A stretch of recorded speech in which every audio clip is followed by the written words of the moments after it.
Okay, good morning, everyone, online, in the room. This is our last Sunday school lesson of the year. Jeez, and you say, thank God, right? Don't have to come here anymore for a while. We're off the next 2 weeks because one's Christmas Eve. Is that a week from today's Christmas Eve? Is that right? Yes. Oh, my God. Yes. Mark, when we finish John, yes, please. where do we go? I think we're going to have to lay down and rest for a while. Practice like the Quakers do. Yeah, I've just observed silence for a few weeks. The end is near. The end is near. That's for sure. And I'm crooked here. All right, I don't like that. So we're back, on the 7th of January? Is that right? 7th of January? Okay, very good. So I don't usually give a title to a Sunday school lesson, but today this lesson has a title. Because we're going to take where we are in the Gospel of John, and we're going to weave it in with a couple of other things. And the title of this lesson, if it were a sermon, would be, Whom Do You Say I Am? John chapter 18. So before we get to John today, though, I want to read two other things to you that are familiar stories that, that's why I brought an actual Bible today, because I wanted you to actually see that I'm flipping around here in things, and that I do know how to use an actual Bible, believe it or not. We had faith. Yeah. So by the way, just for a refresher, Matthew, Mark, Luke, and John, 4 Gospels. Trick question. Which of the 4 Gospels does not tell about the birth of Jesus? Mark. Okay, yeah. Yeah, okay. Luke and Matthew are the main ones. Mainly out of Luke and Matthew, right? In Mark, John the Baptist just appears. But in Matthew, chapter 2, in chapter 1 of Matthew, Jesus is born. Since we're not going to be together for several weeks, I'm like conflating a whole bunch of stuff right now. In the time of King Herod, after Jesus was born in Bethlehem of Judea, wise men from the east came to Jerusalem asking, where's the child who has been born King of the Jews? Remember that line. For we observed his star at its rising, and we have come to pay him homage. When King Herod heard this, he was frightened, and all Jerusalem with him. And calling together all the chief priests and scribes of the people, he inquired of them where the Messiah was to be born. They told him, in Bethlehem of Judea, for so is written by the prophet, and you, Bethlehem, in the land of Judah, are by no means least among the rulers of Judah, for from you shall come a ruler who is to shepherd my people. Then Herod secretly called the wise men and learned from them the exact time when the star had appeared. Then he sent them to Bethlehem, saying, go and search diligently for the child, and when you have found him, bring him to me, so that I may go and pay him homage. Back when we did Celebrate Life in the day, whoever had this line, you had to say it like an evil Grinch, right? Bring him to me, like the Wicked Witch of the West, right? That's the way we always played that. When they had heard the king, they set out, and there ahead of them went the star that they had seen at its rising until it stopped over the place where the child was. When they saw this star stopped, they were overwhelmed with joy. On entering the house, they saw the child with Mary, his mother, and they knelt down and paid him homage. Then, opening their treasure chests, they offered him gifts of gold, frankincense, and myrrh. And having been warned in a dream not to return to Herod, they left for their own country by another road. You know that story. Fast forward to Luke chapter 2. We're getting where we're going. Paper Bible, you actually have to use your fingers here. Okay. In that region, there were shepherds living in the fields, keeping watch over their flock by night. Then an angel of the Lord stood before them, and the glory of the Lord shone around them, and they were terrified. But the angel said to them, Do not be afraid, for see, I am bringing you good news of great joy for all the people. To you is born this day in the city of David a Savior who is the Messiah, the Lord. This will be a sign for you. You will find a child wrapped in bands of cloth and lying in a manger. And suddenly there was with the angel a multitude of the heavenly host, praising God and saying, Glory to God in the highest, and on earth peace among those whom he favors. When the angels had left them and gone into heaven, the shepherds said to one another, Let us go now to Bethlehem and see this thing that has taken place, which the Lord has made known to us. So they went with haste and found Mary and Joseph and the child lying in the manger. And when they saw this, they made known what had been told about this child, and all who heard it were amazed at what the shepherds told them. But Mary treasured all these things in her heart. The shepherds returned, glorifying and praising God for all they had heard and seen, as it had been told to them. So one of the things that anyone who's a parent knows, anyone who's a grandparent, aunt, uncle, whatever, is when a baby is born, you cannot predict what that kid's going to turn out to be. 100% impossible. Because kids have their own, they may have your DNA, but they have their own mind. And many times kids are like their parents, many times they're the opposite of their parents. And you could not put Las Vegas odds on it and figure it out, right? It's just the way the world works. So the thing I want to do today is to take these birth narratives and lay them against the arrest narrative of Jesus, because all these people who were loving the baby could not imagine what he would grow up to be. And I think it's important during Advent/Christmas, when we're all gaga over the baby, to have a clear understanding of where he's going. Because everyone loves a baby, but not everyone loves a revolutionary. Right? I work puzzles over at CC Young, and I've got some women that work with me. And we were talking the other day, and one of them said, I've always wondered why they brought Jesus gold, frankincense, and myrrh. What could he do with that? They're gifts for a king. Gold, because it's of great value. Frankincense, because of its lovely perfume. And myrrh is for burial. So there's all sorts of answers to this. And, you know, this is that's the only gospel that mentions those three things. And we can have a whole other lesson on that, right? Interesting question. I've never thought of that. Yeah. Why did they bring that to the baby? Well, go read the verses to the hymn "We Three Kings," Yeah. because it answers the question there. The answer is in your hymnal. What page? I don't know what page it is. It depends on hymnal. But those are the kind of gifts you would give to a kid. Sure. Now, listen to John chapter 18, which is where we're going today. And I want you to listen for parallels and echoes, okay? After Jesus had spoken these words, and these words means that long prayer we heard last week, right? After Jesus had spoken these words, he went out with his disciples across the Kidron Valley to a place where there was a garden, which he and his disciples entered. Now Judas, who betrayed him, also knew the place, because Jesus often met there with his disciples. That's an interesting bit of information, right? So Judas brought a detachment of soldiers together with police from the chief priests. Think about this for a minute. The chief priests, a religious organization, had their own police force. This is like SMU having their own police force. It'd be like us having our own police force, right? Which, by the way, there's a proliferation in America today of private police forces, particularly attached to universities, that have complete autonomy.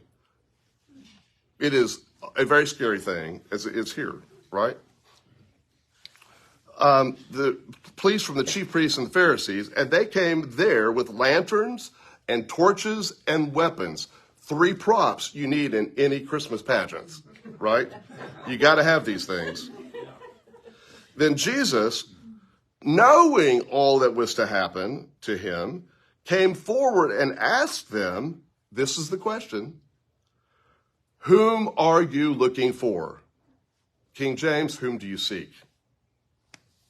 They answered, Jesus of Nazareth. Jesus replied, I am he.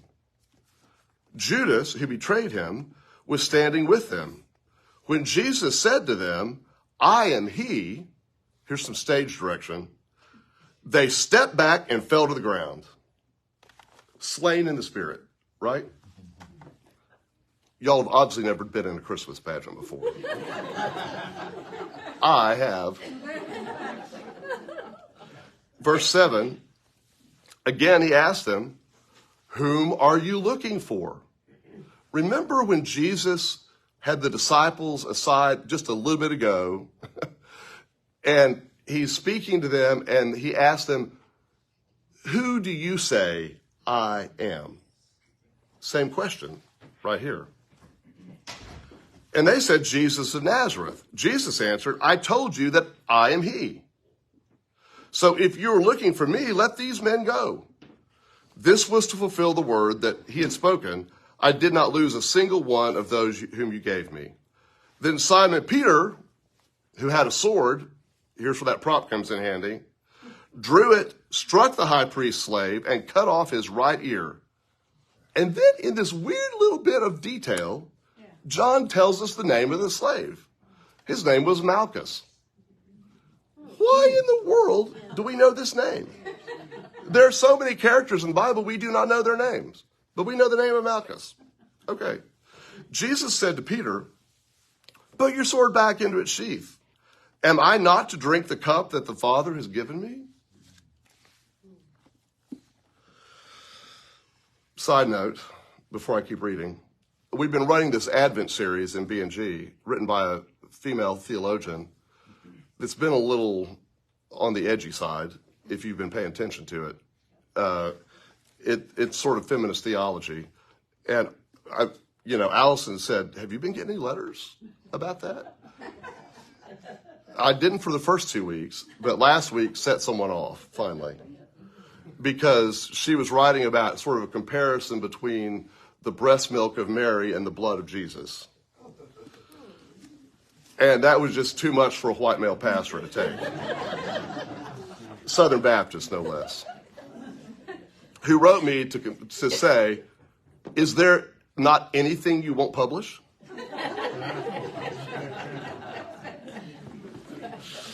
To which I said, well, yeah, there are some limits. This is just not one of them.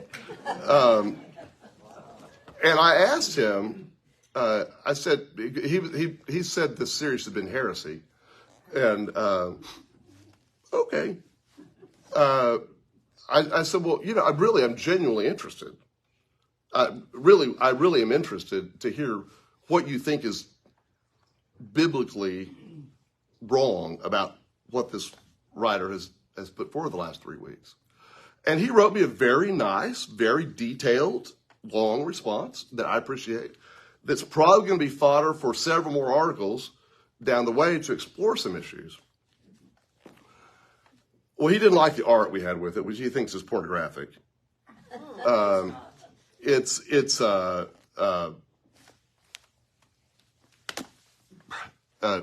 New Mexico, Georgia O'Keeffe. A lot of it's Georgia O'Keeffe. Yes, there's naked body parts exposed, but, it's art. So that was one thing. I can get over that. The next big thing he said was he took issue with a word that she uses over and over and over again in these pieces that I personally hate this word. Hate it. It's a made-up word, and that's why I hate it. It's called kingdom. K-I-N-D-O-M. So kingdom is an alternative to kingdom. Because kingdom, throughout the Bible and throughout history, is about hierarchy and pecking order. When you have a kingdom, you have a king, right? Well, there's this movement that began a long time ago that started actually in Catholicism, not among liberal Baptists. It seeped over a lot of places. that they created this word kingdom as an alternative to express the kinship that Jesus talks about in the Gospels that overrides the hierarchies of the old structure. But so much of religion today, and Christianity, particularly conservative Christianity, is dependent upon hierarchies. Male, female, child. White, brown, black. Oh, I'm sorry, I forgot Asian in there. Right?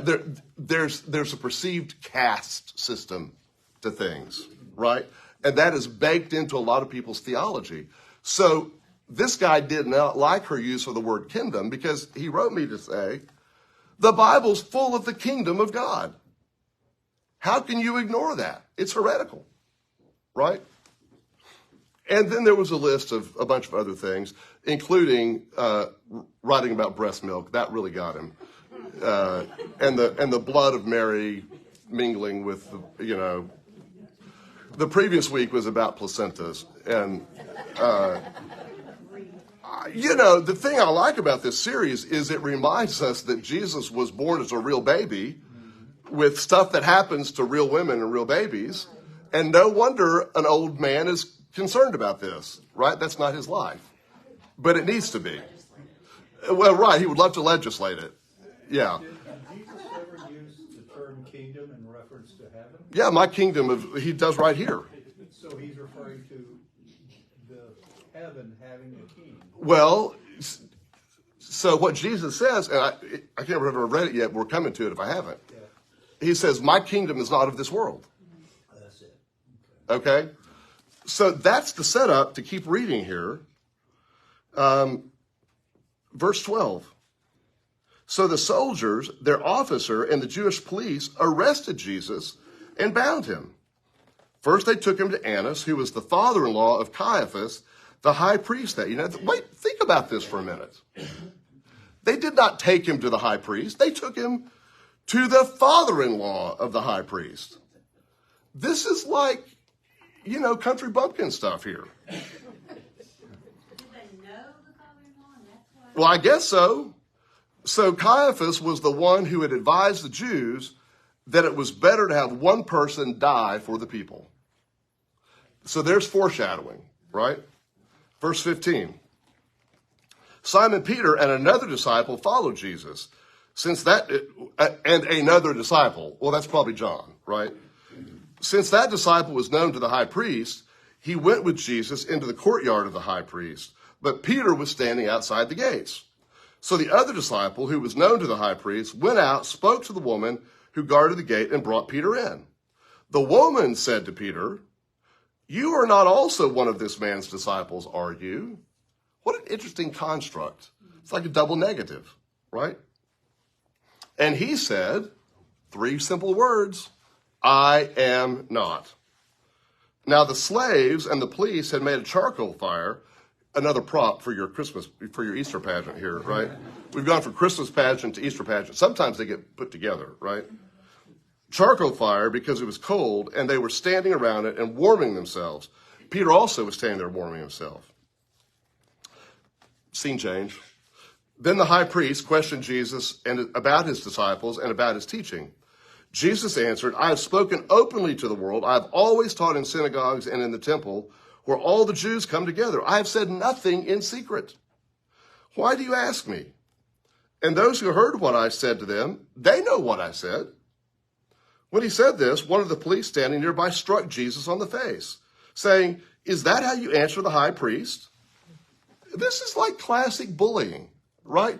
Like here is the village deputy idiot, right?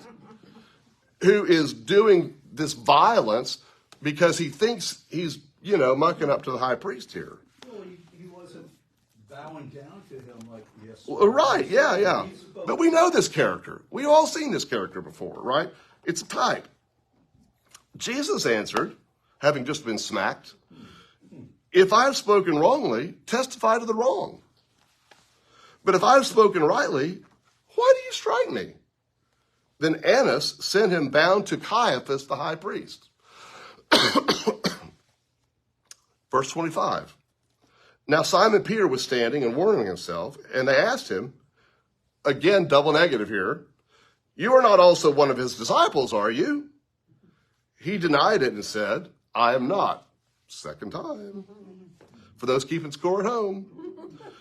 One of the slaves of the high priest, a relative of the man whose ear Peter had cut off, small town, right, asked, did I not see you in the garden with him? Again, Peter denied it, and at that moment the cock crowed, fulfilling the prophecy of Jesus. Verse 28. Then they took Jesus from Caiaphas to Pilate's headquarters. It was early in the morning. They themselves, the Jews, they themselves, this is important, did not enter the headquarters, non-sacred space, right, so as to avoid ritual defilement and to be able to eat the Passover. I cannot draw enough attention to this verse because the legalism of the Jewish law that they were violating by what they were doing to Jesus was so important to them in its performative aspect that they couldn't be seen going in because they needed to have the Passover. They were so zealous for their laws selectively.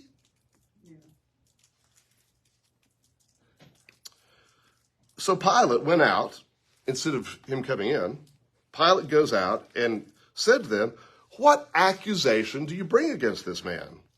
They answered, if this man were not a criminal, we would not have handed him over to you.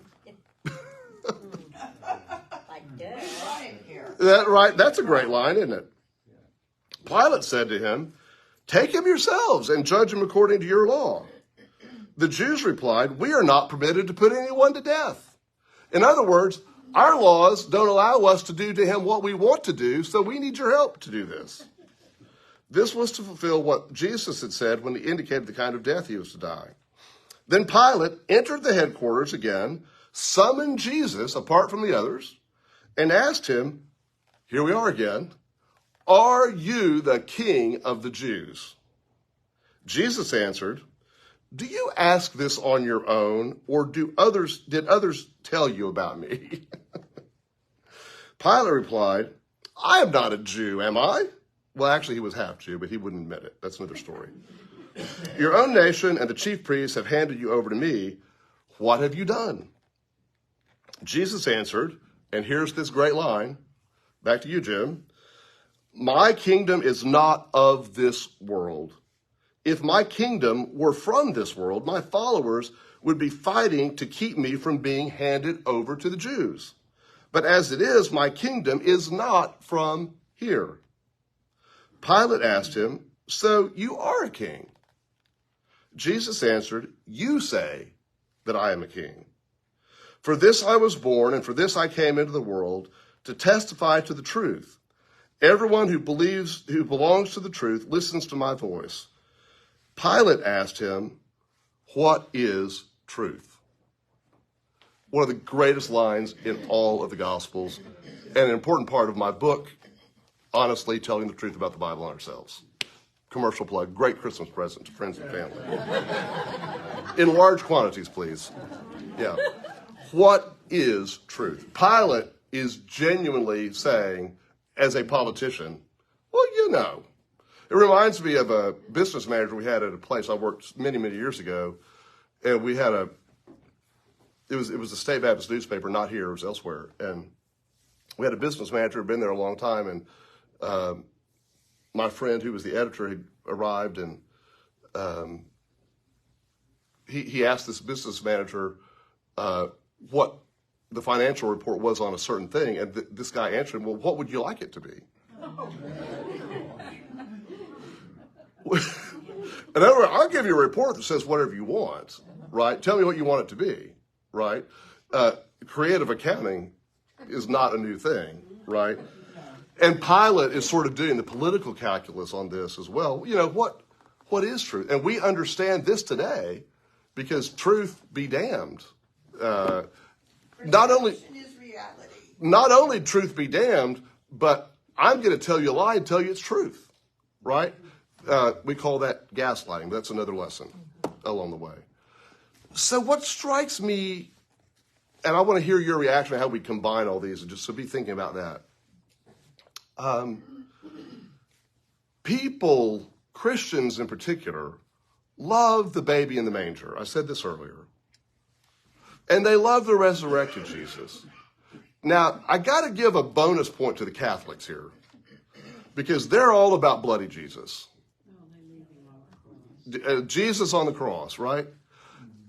We Baptists, we can't take much of that Jesus on the cross, even though we do love our good blood hymns. We have lots of them. Yeah, if you're an old-timey Baptist, you know the blood hymns, right? We don't sing those much around here. Washed in the blood, yeah, all those, right? So people, fixate on different parts of this. I said last week and maybe the week before as well, you can't have Easter if you don't have Bethlehem. You can't have the resurrection without the baby in the manger. But it is very seldom that we combine the thought of all of this to say, when people are asking, what child is this? How do we connect the dots to those who are asking, who do you say I am? And are you a king? Right? Because these questions of identity run throughout the gospel narrative, from beginning to end. They are the questions that are asked of Jesus as a baby.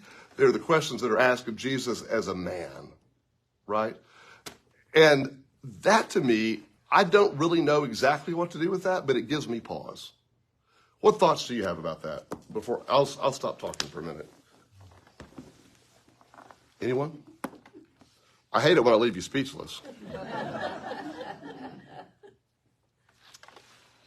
I'm wondering what would have happened because Jesus couldn't say who he was when he was a little infant, but Mary knew it, and it had been foretold. What if? But Mary, did Mary really know, according to the song? Yeah, I don't know. Yeah. But if she had known, and since it was prophesied, it was told, and she knew this was supposed to happen and such, what if she went around and told everybody, by the way, my son, he is the Son of God. He is. Well, you got to think she did some of that, right? Do you think so? Well, go to the wedding in Cana of Galilee, the first miracle. And she says, whatever he says to you, do it. Well, yeah, now, but I mean, when he was a little kid. Well, we don't know, other than the apocryphal stories. Well, maybe Joseph left about that time. Well, remember they had to run to Egypt to keep him from being killed. I suspect they kept it kind of quiet for that reason. Well, that's true. Yeah, but still. Yeah, but I guarantee you, every Hebrew mother was going, my son is a genius. You think that existed before our time? Yeah. Yeah, but mine's the Son of God. Yeah. Well, but and this is why we don't have. I think this is why we don't have gospel stories that are authenticated of Jesus' childhood. There are apocryphal books that tell about Jesus' childhood that, he's doing fantastic. He's like Harry Potter, right? Not quite, but, it's that kind of stuff. And it's hard to have credibility with that. And I think it's interesting the way the Bible is constructed. It really gives us only 3 phases of Jesus' life: birth, adult ministry, death, and resurrection. These are the 3 big movements we see. And obviously, the human part of this, we're missing big chunks of the story here, right? And I think the reason we're missing them is they're not salient to the intent of the Bible. I don't know. What does someone else think on this? Well, when they left him in the temple, or he stayed behind in the temple. Right. He was 12, yeah. He was 12, and they had to think that this was something incredible, that this little boy was able to interact with people that were, the ultimate authorities in that time. And it says afterwards that Mary said that she kept all these things in her heart and pondered them. And if she did know that he was the Son of God before, then maybe she did now. Correct. That's good, because she pondered them in her heart. They didn't say Mary heard all these things and went out and told all her friends. No, it doesn't say that. She Jim? thought about it. Well, you know, you talk about the narratives in Luke, Yes. and either that information originated in Mary, with Mary, Yes. Right. or they assumed these things. Yes. Yeah, the sourcing, this is really interesting. Sourcing, yes. The source had to be Mary. Yeah, it did. Because nobody else would have known all that stuff. But that makes sense because Mary lived and was clearly a part of the early church. And Luke was coming around interviewing anybody who knew Jesus. Who better to interview than his mom? So I think there's there's an air of authenticity to that. Excellent point, right? Where is she in the early church? She's at the cross. Yeah, but I mean, as far as the church set up. Well, I mean, clearly she's there. Okay, yeah, you caught me. She's not mentioned in the book of Acts, I don't think. But she had to be there. Figure, but Her other son was there. Yep, James was there. Becomes a leader in the church. Jesus' half-brother. like Criswell's son, grandson, whatever, moved off to Virginia, got married, and doesn't. Well, but, sometimes, it happens different ways. Okay, I want to bring us back to the big question that I started with. Phrased different ways at different points in the story. Whom do you seek? Who do you say I am? All causing us to reflect upon what we think of Jesus. One of the enormous ways American Christianity in particular has gotten off the rails crazy in our lifetime is by focusing on the sweet little Jesus boy and ignoring the demands of justice of Jesus the man. When Jesus is crucified, one of the declarations that's made, that's also been made into beautiful songs, behold the man. Behold the man. And we've got to connect the dots from the birth narrative to the life and ministry to the death and the resurrection, because this is the whole life cycle. It is an epic saga through here. And what that little baby grows up to do is to call people to do justice and to love mercy and walk humbly with God, right? He is the fulfillment of the Old Testament prophecy that is all about justice. And it's not about hierarchy. No. It's not about hierarchy. And the most rotten fruit of American evangelicalism, and there's a lot of rotten fruit in it, but I think the root of the rot is a demand for hierarchy. And always demanding that some people are smarter than, above other people, that God has ordained them to be above other people. We see it in gender roles. We see it in every possible construct as well. It just permeates this. So if I can just poke at another sacred cow, and some of you can disavow me later. The reason James Dobson has become such a dangerous person in America today, and he is a dangerous person today, a Christian nationalist, he snuck in the door talking about family issues, right? Focus on the family. The family issues that he knew would have purchase, but his view was so skewed into hierarchy that he just ate his own seed corn and he just became a caricature of the worst of himself. I don't know if he really started out that way or not, but where we've landed today is someone who is literally the driving force behind every major nonprofit in America that is advancing Christian nationalism in the courts and in the election process. And that is not a focus on the family. It is a focus on hierarchy, right? That is kingdom at its worst. It is not, this is why you get upset about kingdom. Okay, it's a stupid word, right? I just hate made up words, right? But this is why you get yourself in a fit over that, because you've got to have control. You've got to have control. I'm having trouble, and maybe other people are too, understanding how you go Dobson and hierarchy. What's the connection? Oh, it's easy. What is he saying? Are you saying he's setting up a kingdom? No. He teaches hierarchy: father over mother, mother over child, Oh, okay. Christians over non-Christians. The Bill Gothard thing. It's an adaptation. It's much more sly than Bill Gothard. Yes. Really? It's slicker.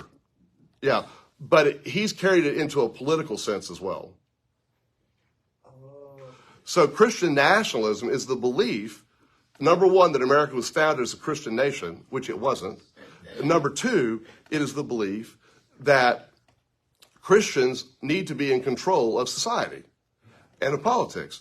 It ties into this movement called Seven Mountains Dominionism, which Ted Cruz's father is a chief proponent of, by the way. Seven Mountains Dominionism, that talks about the seven mountains of society that are politics and education and media, and I can't remember what they all are, but that Christians need to take control of all of these areas of society and dictate to everyone else what they can and cannot do, right? This is what's so scary about this, and it is the opposite of what Jesus says he's come to earth to do. You cannot get there. You cannot get to this teaching by reading the teachings of Jesus. They are the exact opposites of each other. The very thing that's being put forward today in Christian nationalism is antithetical to the teaching of Jesus. You just can't get there. It's not only antithetical, it is heretical. Well, what about the scripture that's something, isn't there one that says, blessed is the nation Whose God is the Lord? So they're using those kind of things to say, see, if we want to be blessed and we want to be, lifted up, we've got to. So, yes, number one, it is always dangerous to take Old Testament scriptures out of context, which is what that is, right? Number two, it is always dangerous to take scriptures that were applied to Israel and apply them to the United States, because it implies that you believe the United States is the new Israel. And this is also a dangerous belief, right? Right, yeah, 2 Chronicles, if my people. I've heard that so many times, right? So all those being thrown out there, I'm just using this. Right. So they're all being thrown out there, and that's what we're hearing. That's why they're saying we've got to turn to God, and we've got to have Jesus on the throne. And it's fine for people to turn to God individually, right? The difference is when you dictate turning to God. But they're saying the nation must turn to God. Yeah. But as individuals, Not as a kingdom. See, they're not saying it that way. Well, but that's what they mean. They're saying the whole nation must turn to God. God was, Jesus. Yeah, well, number one, that's not going to happen. The Bible itself says that's not going to happen. Okay, so USA is a Christian nation according to many evangelicals. Yeah, but it's not true. We were not founded as a Christian nation. Yep, we were not. Caroline. I was going to say, I have a lot of friends and some family members that firmly believe that what they believe is correct. And, they would not ever admit to it. But if you don't believe the way they do, then you're wrong. Sorry. What time is it? I don't have my iPad. 10:27. Okay, we got a few more minutes. But we have to leave time for people to go get their ballot. Oh, okay. Man, we're really fancying this up, this election process. Yeah.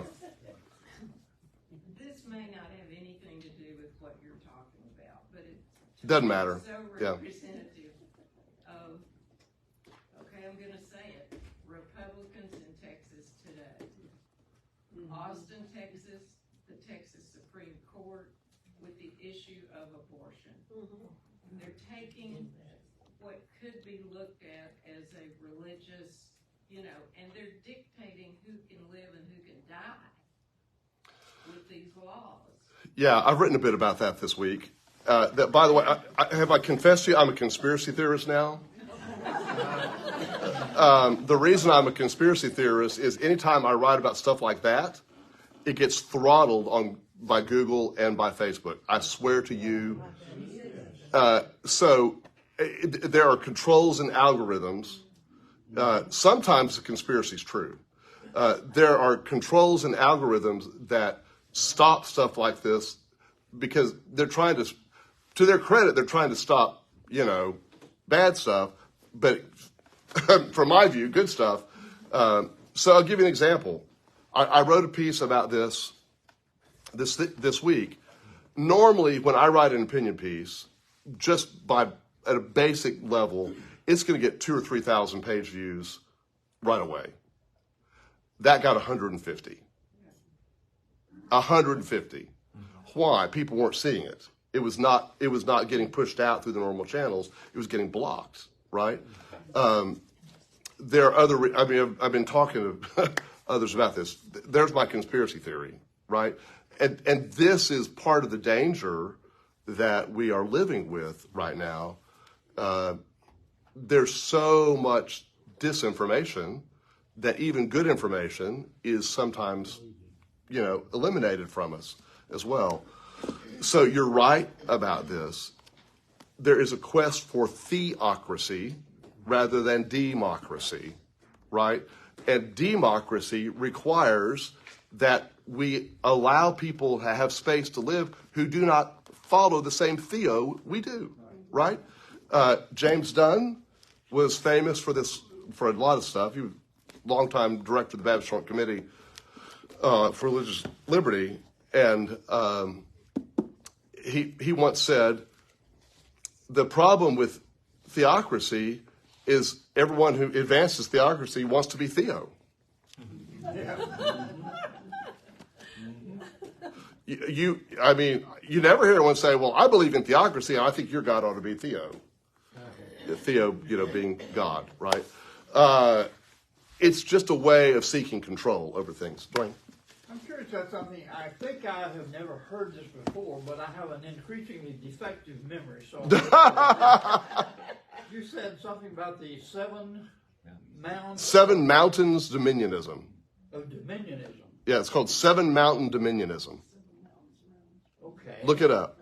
It'll scare the holy hell out of Get you. information about that. We've written about it. You can search our sites. Seven Mountains Dominionism. Okay. Yeah.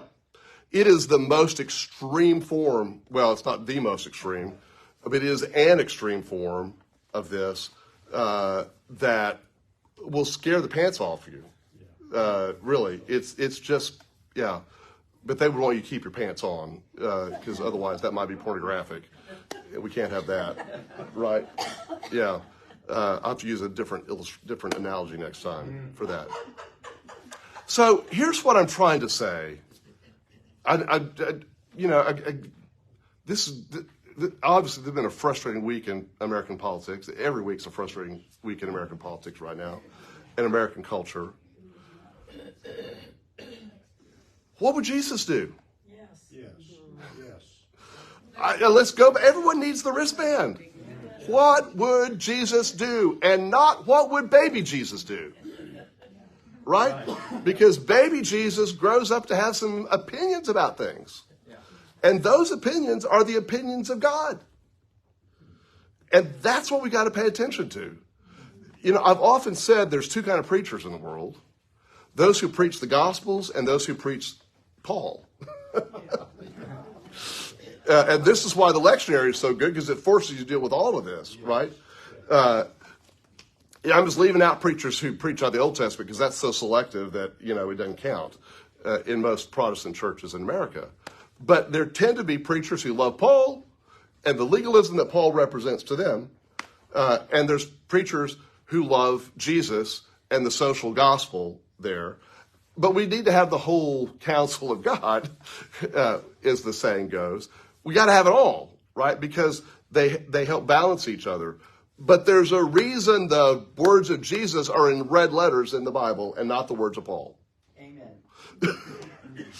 If you want to know what God's words to us are, they are in the words of Jesus. Jesus, throughout the Gospel of John, has been saying it over and over and over again. If you've seen me, you've seen the Father. If you've seen the Father, you've seen me. The Father and I are one. He says this until we are sick to death of it. Well, there's a reason we need to take that message, because it tells us that when Jesus speaks, we need to listen. These are the words that matter. Jesus says, I have the words of life. I have the words of life. And we cannot ignore the words of Jesus and claim to be Jesus followers. You cannot ignore the words of Christ and claim to be a Christian. Amen. There's the sermon for today. Whatever else you get today. I feel like I need an altar call right now, or at least take up an offering. I don't know. I need to redecorate my life. You need to redecorate your life. I have often said that there are things in the Bible that really confuse me. Yes. And I sometimes accept them on faith, and I sometimes don't think about them because I don't know what they mean. But my ultimate bar for believing something is, does it go with what Jesus said? Yeah. And if it doesn't, it can't be right. Because the best knowledge we have on this side of heaven about who God is what Jesus said. Amen. Let's pray together. Thank you, God, for the season of hope. Thank you for the hope of your promise to us. We pray that you would help us, Lord, to listen to you and to act and think more like you, to be more loving and more inclusive, to be more welcoming, to be more focused on the family of faith you call us to be. We pray through Jesus Christ. Amen.